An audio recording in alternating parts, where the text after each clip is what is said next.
Po, continuous po tayo. Kung bago po kayo sa aking channel, touch all the bell para updated kayo kay YouTube sa aking mga bagong videos. Ito po yung mga hindi nakaklaim ng mga veterano po natin ng 1950. So yan po, hawak ko po ang records at pwede pong makatulong sa inyo to. Kontakin nyo lamang po ito at pwede natin pag-usapan. Season Panpilo F, Sulancho Alfredo T, Takulao G. Francisco, Takulog Domingo D, Tagora Juanito T, Tijano Silverio V, yung sumunod ay nakaklaim.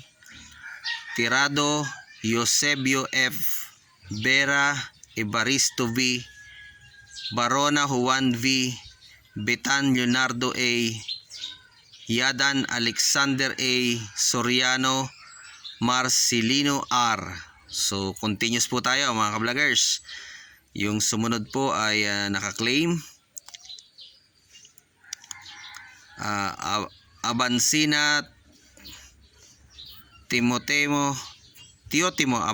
Abansinya Teotimo E, Gabisa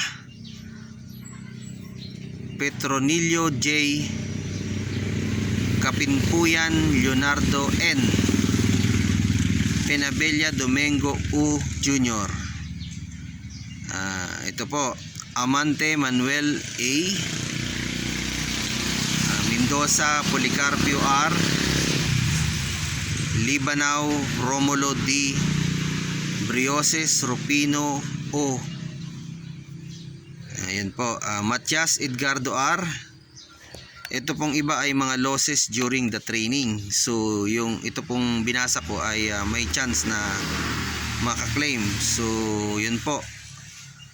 Kung babasahin ko rin po itong losses during the training. So yun po, continuous lang po at ipalo nyo lang po to. Yung mga kung buhay pa po yung mga pamilya ng namatay na veterano o buhay pa, basta nakapag-apply po ay may chance yung maklaim. So naiwan po nila kung patay na yung mga veterano, basta may nabubuhay pa pong anak ay may chance nyo po itong maklaim, kasi ito po ang natanong ko doon sa PIBAW Division. Yun po.